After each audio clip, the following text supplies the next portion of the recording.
पुढची बातमी बघूयात। भाजपच्या नेत्या आणि राज्याच्या पर्यावरण मंत्री पंकजा मुंडे यांनी एक वक्तव्य केलं आणि या वक्तव्याची सध्या जोरदार चर्चा होती आहे। मुंडे साहेबांचे समर्थक जर एकत्र आले तर वेगळा पक्ष तयार होऊ शकतो असं विधान पंकजा मुंडे यांनी केलंय। नाशिकमधल्या एका कार्यक्रमामध्ये त्या बोलत होत्या। 2019 मध्ये भाऊ धनंजय मुंडेंकडून विधानसभेमध्ये पराभव झाल्याच्या नंतर पंकजा मुंडे यांनी वारंवार स्वपक्षीयांना अनेक वेळेला सूचक इशारे दिले होते। लोकसभा निवडणुकीमध्ये सुद्धा त्यांचा पराभव झाला।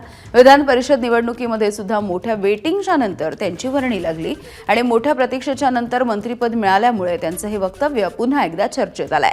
दरम्यान पंकजा मुंडेंनी वडिलांच्या आठवणीमध्ये हे वक्तव्य केलंय की स्वपक्षीयांना सूचक इशारा दिलाय अशी चर्चा सुद्धा जोर धरती आहे। साहेबांवर प्रेम करणाऱ्या लोकांचा जर आपण एक साठा केला तर एक वेगळा पक्षच उभा राहील। इतकी मोठी ताकद मुंडे साहेबांच्या प्रेम करणाऱ्या लोकांमध्ये आणि एवढी मोठी संख्या आहे। तेच आहे खरं, अगदी खरं आहे। मुंडे साहेबांवर प्रेम करणारे आणि पर्यायाने माझ्याबरोबर जोडले गेलेले, केवळ मुंडे साहेबांची मुलगी म्हणून मला जोडले जाऊ शकले नसते लोक गुन्ह्याचा वारसा स्वीकारतात। लोक मुंडे साहेबांच्या गुन्ह्यांवर प्रेम करतात आणि म्हणून जसं त्यांच्यावर प्रेम करणाऱ्याचा पक्ष उभाच आहे। मुंडे साहेबांनी भारतीय जनता पार्टी पक्षच्या जन्मापासून काम केलं आणि तो उभा केलेला आहे। एबीपी माझा, उघडा डोळे बघा नीट।